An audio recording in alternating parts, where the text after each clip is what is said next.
एक बार एक बहुत दुखी व्यक्ति एक महात्मा के पास आकर कहता है, मैं अपने जीवन से बहुत दुखी हूँ।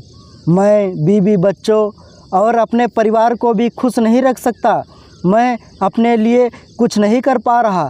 कभी कभी तो मुझे अपनी ज़िंदगी को ख़त्म कर देने के भी ख्याल आते हैं। आप इतनी साधना इतनी तपस्या करते हैं, क्या आप मुझे कोई ऐसा मार्ग बता सकते हैं जिससे मैं अपने बुरे वक्त से बाहर आ सकूं? मेरा बहुत बुरा समय चल रहा है। 2 वक्त की रोटी का इंतज़ाम करना भी मेरे लिए बहुत मुश्किल हो गया है। अब आप ही बताएं कि मैं ऐसे वक्त में ज़िंदा कैसे रहूं? कैसे मैं अपने परिवार को खुश रखूं? कृपया करके कोई साधारण सा तरीका बताने की कृपा करें ताकि मैं आसानी से समझ सकूं, क्योंकि मैं बहुत पढ़ा लिखा नहीं हूं। अगर आप बड़ी से बड़ी ज्ञान की बातें करेंगे तो शायद मैं कभी समझ भी नहीं पाऊंगा। ये सुनकर महात्मा ने मुस्कुराते हुए कहा कि तुम एक काम कर सकते हो। फिर महात्मा ने सामने की ओर इशारा करते हुए कहा कि उस ऊंची पहाड़ी पर एक मंदिर है जहां पर हजारों चींटियां रहती हैं। तुम्हें सुनने में बड़ा अजीब लगेगा, लेकिन वो चींटियां उस मंदिर के ज़मीन को ख़राब कर देती हैं, उस मिट्टी को उपजाऊ शक्ति को कम कर देती हैं, जिसके कारण वहाँ पर कोई भी पेड़ या कोई भी घास पनप नहीं पा रही है। तुम मेरा एक काम करो, उसके बाद तुम्हें तुम्हारे सवालों के जवाब दूंगा। तुम 7 दिन तक रोज़ उस पहाड़ी पर जाओ और उस चींटियों के घर को तहस नहस कर दो, उसको तोड़ दो। जब भी तुम्हें कोई चींटियों का घर दिखे मंदिर के आसपास तो उसे वहीं पर तहस नहस कर देना। लेकिन याद रहे, घर को तोड़ने में कोई चींटी मरनी नहीं चाहिए। इस बात को समझने का प्रयास करते हुए वो युवक वहाँ से चला गया। शायद उसको समझ में नहीं आया था कि महात्मा जी ऐसा क्यों करवा रहे हैं, तो वो उन चींटियों पर अन्याय करवा रहे हैं, उनका घर तोड़वा रहे हैं, नुकसान पहुंचा रहे हैं। आखिर कौन महात्मा ऐसा करेगा? लेकिन फिर भी उस महात्मा की बात मानते हुए वो अगले दिन से ही पहाड़ी पर जाना शुरू कर देता है। जब वो पहले दिन पहाड़ी पर पहुंचता है तो देखता है कि बहुत सारी चींटियां अपना खाना जुटाने में लगी हुई हैं। सारी चींटियां कतार से चल रही हैं और अनाज के छोटे छोटे कण उठाकर अपने घर में जमा करती जा रही हैं। ये देखकर पहले तो उस युवक का मन कमज़ोर पड़ गया। उसने सोचा कि ये इतनी मेहनत करके अपना घर भर रही हैं और मैं इनके घर को तबाह कर दूंगा तो उनको कितना बुरा लगेगा। लेकिन फिर उसने उस महात्मा की बात याद करते हुए उस घर को तोड़ना शुरू कर दिया। जल्द ही चींटियों ने हाहाकार मच गया। वो इधर उधर दौड़ने लगीं। अभी तक जो कतार से चल रही थीं अब वो बिखर गईं और इधर उधर अपनी जान बचाने के लिए भागने लगीं। थोड़ी देर में घर टूट गया और सारी चींटियां इधर उधर छुपने के लिए भाग चुकी थीं। ये करने के बाद वो युवक दुखी मन से वापस अपने घर पर लौट आया। उसका मन परेशान था, दुखी था, पश्चाताप से भरा हुआ था। फिर उसने अपने बिस्तर पर रात में लेटे लेटे ही सोचा कि अब वो उन चींटियों का घर तबाह हो चुका है, अब वो वहाँ वापस जाने का क्या फ़ायदा होगा, क्योंकि चींटियों का घर तहस नहस करने के लिए महात्मा जी ने कहा था, जो मैं कर चुका हूँ। लेकिन फिर कुछ सोचकर अगले दिन फिर से उसने वहाँ पर जाने का निश्चय किया और अगले दिन सुबह सुबह उठकर वो वापस उसी पहाड़ी पर पहुँच जाता है। पहाड़ी पर पहुँचकर वो उसी जगह पर पहुँचता है जहाँ पिछले सुबह उसने उस घर को तहस नहस कर दिया था। लेकिन वो ये देखकर चौंक जाता है कि उन चींटियों ने फिर से उसी जगह अपना घर बना लिया है और अब वो फिर से अपने घर के लिए सामान इकट्ठा करने में जुटी हुई थी। उस आदमी को देखकर लगा कि ये चींटियाँ कितनी मूर्ख हैं। इनको पता है कि कल ही इनका घर इसी जगह पर तबाह किया गया था और उसी जगह पर उन्होंने अपना नया घर भी बना लिया। और ये देखकर वो आदमी हंसने लगा। लेकिन फिर से महात्मा की बात याद करते हुए उसने उन चींटियों का घर फिर से तबाह करना शुरू कर दिया। फिर से उन चींटियों में हलचल मच गई और थोड़ी देर में वो चींटियां इधर उधर अपनी जान बचाने के लिए भागने लगीं। कुछ ही देर में उनका घर फिर से नष्ट हो गया और वो युवक थोड़ा पश्चाताप और संतोष के भाव से इस बार उस घर को अच्छी तरह से तबाह कर दिया है। अब तो वो चींटियां यहाँ पर घर बना ही नहीं पाएंगी, इसलिए जाने से पहले उसने उस घर के ऊपर ठंडा पानी भी डाल दिया ताकि चींटियां वहाँ पर अपना घर ना बना सकें। और इस तरह अपना कर्म पूरा करके वो युवक फिर से अपने घर लौट आया। आज रात में सोते वक्त फिर से वो युवक वही सोच रहा था कि महात्मा ये सही काम करवा रहे हैं क्या? किसी घर को तबाह करना किसी सिद्ध पुरुष को शोभा देता है क्या? अगर वो महात्मा सिद्ध पुरुष से ही ना हो तो क्या होगा? अगर मुझे वो बेवकूफ़ बना रहे हों। लेकिन फिर उसने निश्चय किया कि मैं अपने काम को पहले पूरा कर लेता हूँ, उसके बाद ही पता चलेगा कि महात्मा मुझसे ऐसा क्या करवा रहे हैं। और यही सोचकर रात में सो जाता है। अगले दिन सुबह उठकर वो फिर से उसी पहाड़ी की ओर निकल जाता है। पहाड़ी पर पहुंचकर वो उसी जगह पहुंचता है जहां पर उनके घर को तबाह कर दिया था और वो ये देखकर खुश हो जाता है कि वहां पर कोई भी घर नहीं था। सारी चींटियां वहां से भाग चुकी थीं। अब उसने सोचा कि अब मेरा रोज़ रोज़ आने का क्या फ़ायदा, क्योंकि चींटियां तो अब अपना घर बदल चुकी हैं और महात्मा जी ने मुझे 7 दिन के बाद आने को कहा था, लेकिन आज तो तीसरा ही दिन है। अब बाकी 4 दिन वापस आने का क्या फ़ायदा होगा। और यही सोचकर उसने निश्चय किया कि यहाँ से वो सीधा उसी महात्मा के पास जाएगा और उनको ये सारी खबर बता देगा। जब वो वापस मुड़ के उस पहाड़ी से उस महात्मा की कुटिया की ओर जाने लगा, तभी अचानक उसकी नज़र एक और घर पर पड़ी जो कि चींटियों का ही बनाया हुआ था। मतलब कि वो घर चींटियों ने ही बनाया था और अब वो चींटियां नए घर में वापस आ चुकी थीं। ये नया घर उनके पुरानी घर से थोड़ी ही दूर पर था और जब उस युवक ने नज़र उस घर पर पड़ी तो उसने सोचा कि शायद महात्मा को पता था कि ये चींटियां अपना घर यहाँ से बदलकर किसी दूसरी जगह पर बना लेंगी, इसीलिए उन्होंने मुझे 7 दिन के बाद आने को कहा था। और ये विचार करके वो उनका नया घर भी तोड़ने के लिए पहुंच जाता है। जब वो वहां पहुंचता है तो चींटियां उसी तरह अपने कार्यों में लगी हुई थीं। वो अपने लिए खाना इकट्ठा कर रही थीं और अपने घर में जमा कर रही थी।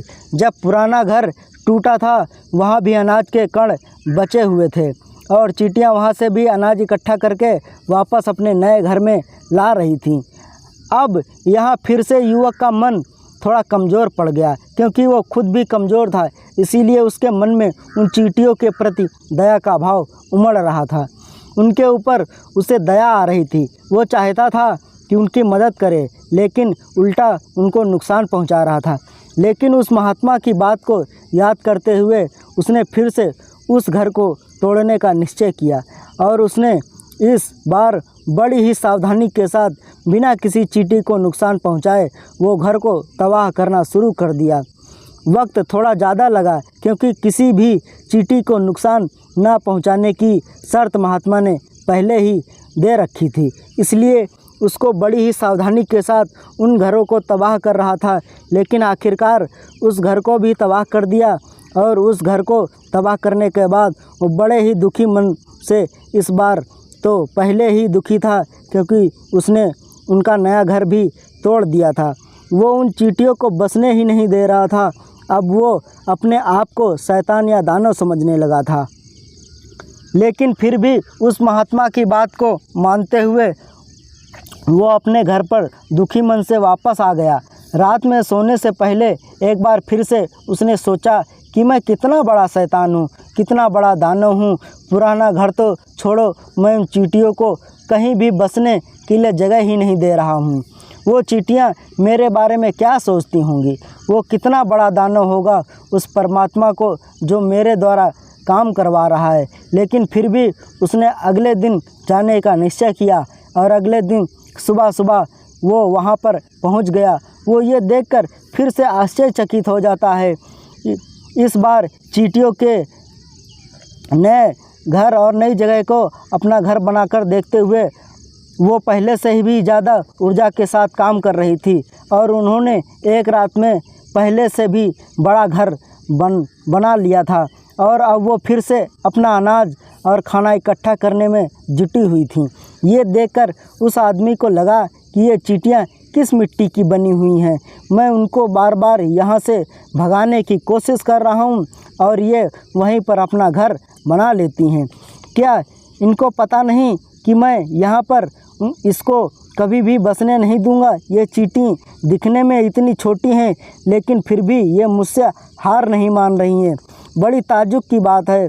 और इस बार उसने गुस्से में उस घर को तहस नहस करना शुरू कर दिया।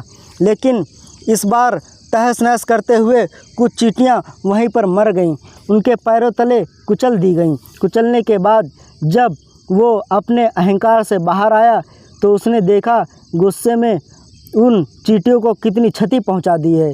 उसका मन पश्चाताप से भर गया और वो रोता हुआ अपने घर की ओर बढ़ गया। रात में सोते वक्त उसने सोचा कि मैं उन चींटियों पर बहुत अत्याचार कर रहा हूँ, अब इससे ज़्यादा अत्याचार मैं नहीं कर पाऊँगा।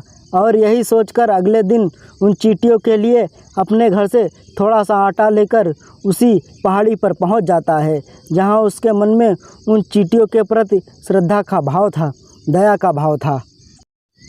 आज वो उनकी मदद करना चाहता था और वहां पर पहुंचा तो चींटियां फिर से अपने नए घर को बनाने में लगी हुई थीं। उसने बड़े ही करुणा के साथ उन चींटियों को अपने घर से लाया हुआ आटा खिलाया। अगले 7 दिनों तक वो ऐसा ही करता रहा। वो रोज़ सुबह जाता, उन चींटियों को अपने हाथों से आटा खिलाया। 7 दिन के बाद वो युवक उन महात्मा के पास पहुंचकर हाथ जोड़कर बोलता है कि हे महात्मा जी, मुझे माफ़ कर देना। मैंने उन चींटियों का घर तबाह करने की बहुत कोशिश की, पर मैंने उनका घर तबाह किया भी। एक बार नहीं, 4 बार मैंने उनका घर तोड़ा। उसके बाद मैं हिम्मत नहीं कर पाया, उनके घर को नहीं तोड़ पाया। मैं समझ सकता हूँ कि मैंने आपका काम पूरा नहीं किया, इसके बदले आप मुझे तरीका भी नहीं बताएंगे जो कि मुझे मेरे बुरे समय से बाहर निकाल सकता है। लेकिन मुझे इसका कोई परवाह नहीं। मुझे लगता है कि जो मैंने किया वो सही किया है, इसीलिए मैं आपसे आज्ञा लेकर वापस जा रहा हूँ। मुझे वापस अपने घर जाने की आज्ञा दीजिए। ये सुनकर महात्मा ने मुस्कुराते हुए कहा कि अरे बेटा, कहाँ चल दिए, रुको तो सही, जल पान तो कर लो, थोड़ी देर ठहर जाओ, उसके बाद चले जाना।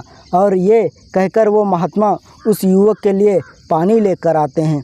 पानी पिलाने के बाद महात्मा उस युवक को पूछते हैं कि तुम मुझे ये बताओ कि आखिर तुम उन चींटियों का घर तबाह क्यों नहीं कर सके। वो चींटियाँ तो छोटी हैं और तुम इतने विशालकाय हो, फिर भी तुम उन छोटी छोटी चींटियों का घर तबाह नहीं कर पाए। कहाँ है तुम्हारी शक्ति, तुम्हारा बाहुबल। इसका जवाब देते हुए इस युवक ने कहा कि हे महात्मा, मैंने उन चींटियों का घर तबाह कर दिया था, बार बार किया। एक बार तो अपने गुस्से में उन चींटियों को भी हानि पहुंचा दी, लेकिन जिस दिन मैंने उनको हानि पहुंचाई उसी दिन मुझे लगा कि मैं उनको क्यों हानि पहुंचा रहा हूं, क्यों इनकी इतनी तकलीफ़ दे रहा हूं। और उसी दिन से मैंने उनको क्षति पहुंचाने की वजह, नुकसान पहुंचाने की वजह उनकी सहायता करनी शुरू कर दी। ये सुनकर उस महात्मा ने कहा कि यही तो सीखने की बात है। एक छोटी सी चींटी हमें जीवन का संदेश दे जाती है। मैंने तुम्हें उन चींटियों का घर तबाह करने के लिए नहीं भेजा था, मैंने तुम्हें भेजा था ताकि तुम उन चींटियों से सीख ले सको। तुम्हें क्या सीख मिली उन चींटियों से, क्या तुम मुझे बता सकते हो? ये सुनकर इस युवक ने पूरी कहानी बयां कर दी।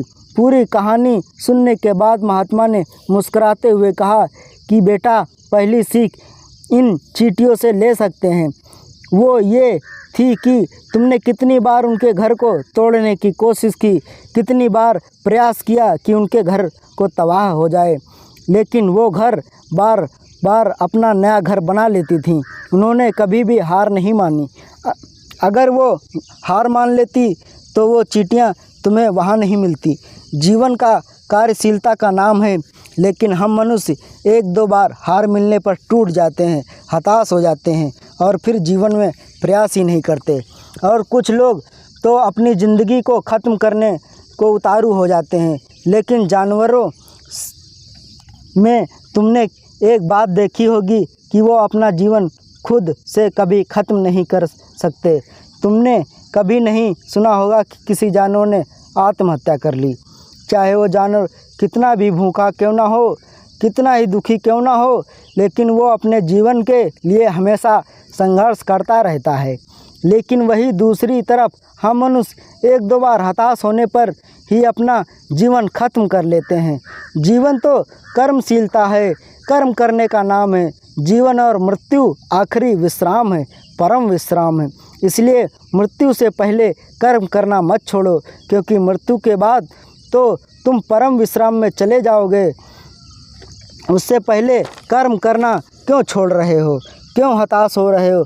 अगर तुम्हारा एक घर टूट गया है तो दूसरा घर बनाने का प्रयास करो, कोशिश करो। कोशिश करने वालों की कभी हार नहीं होती। ये तुम उन चींटियों से देख चुके हो। देखने में तुमसे कितनी छोटी हैं वो चींटियाँ और तुम इतने बड़े हो, लेकिन उनका मन तुम्हारे मन से इतना बड़ा है, इतना विशाल है, इतना दृढ़ संकल्प है। इतनी बार घर टूटने पर भी उन चींटियों ने कभी हार नहीं मानी। दूसरी सीख ये है, जब भी तुम्हारा बुरा समय आता है, हमें लगता है कि ये समय कभी नहीं जाएगा, ये समय मेरे जीवन को बर्बाद कर देगा, मुझे कभी नहीं जीने देगा, और अपने इन्हीं ख्यालों और इन्हीं विचारों से, जिसका असलियत में कोई भी अस्तित्व नहीं है, वो सिर्फ विचार है, और वही विचार हमारे मन को दुखी कर देती हैं। और इसीलिए हम प्रयास करना भी छोड़ देते हैं। लेकिन तुम खुद सोचो कि बार बार प्रकृति हमें क्षति पहुंचाएगी, नुकसान पहुंचाएगी, लेकिन कब तक पहुंचाएगी? अगर हम बार बार फिर से उठ के फिर से नया प्रयास करते रहेंगे तो प्रकृति भी हमारे सामने घुटने टेक देगी, और वो भी एक दिन हमारे ऊपर दयावान हो जाएगी, कृपालु हो जाएगी, और वो हमें सब कुछ देने लगेगी जिसकी कभी हमने कामना की नहीं थी। तुमने खुद देखा कि तुम उन चींटियों को तबाह करने पहुंच चुके थे, लेकिन बाद में तुम ही चींटियों को अनाज और आटा देने लगे। तुम ही उन पर कृपालु हो गए, दयालु हो गए, क्योंकि तुमने देखा कि वो चींटियां घर ही नहीं मान रही हैं। इसीलिए अगर तुम भी अपने जीवन में कभी हार नहीं मानोगे तो एक ना एक दिन ये प्रकृति तुम्हें सब कुछ देगी जो तुम अपने जीवन में पाना चाहते थे। इसीलिए दो सीख याद रखना, कर्मशीलता कार्य करते जाना, और दूसरा कि एक ना एक दिन प्रकृति तुम्हारे उस कार्य को परिणाम तुम्हें ज़रूर देगी। तो दोस्तों, मैं आशा करता हूँ आपको इस वीडियो से काफ़ी कुछ सीखने को मिला होगा। मिलते हैं अगले नए वीडियो में।